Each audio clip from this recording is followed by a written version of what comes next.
નમસ્કાર દર્શક મિત્રો, એસડી ન્યૂઝ ગુજરાતી ચેનલ પર આપનું સ્વાગત છે. હું આપની સાથે વૈશાલી પુબારુ કરીશું નજર આજના સમાચાર પર. અંકલેશ્વરથી ઊંઘમાંથી ઉઠીને ભરૂચમાં આખરે વિપક્ષ જાગ્યું.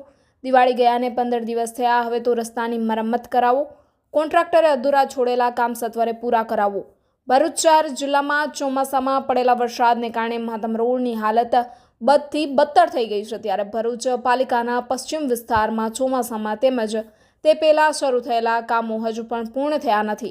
વરસાદને કારણે કામ ન થઈ શકતા જે તે સમયે પાલિકા સત્તાધીશોએ દિવાળી બાદ કામગીરી શરૂ કરવાની બાંહેધરી આપી હતી, જેના પગલે સોમવારે પાલિકાના વિપક્ષ નેતા શમશાદ અલી સૈયદ, હેમેન્દ્ર કોઠીવાલા, ઇબ્રાહિમ કલકલ, યુસુફ મલિક, સલીમ અમદાવાદી સહિત અન્ય સભ્યો અને હોદ્દેદારો મુખ્ય અધિકારીને મળી તેમના વિસ્તારના રસ્તાના કામો તાકીદે શરૂ કરવામાં આવે તેવી માંગ કરી હતી.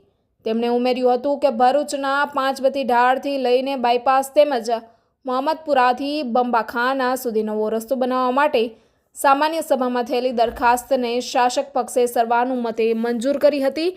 જોકે તેની ગ્રાન્ટમાંથી મંજૂરી માટેની તમામ પ્રક્રિયા વહેલામાં વહેલી તકે પૂર્ણ કરી આ રસ્તાની નવીનકરણની કામગીરી કરવાની માંગ શહેરના ફાટા તળાવથી લઈને કુરજા સુધીનો રસ્તો કે જે આરસીસી મંજૂર થયેલો છે તે અધૂરો છે, તે રસ્તાને તાત્કાલિક ધોરણે બનાવવામાં આવે.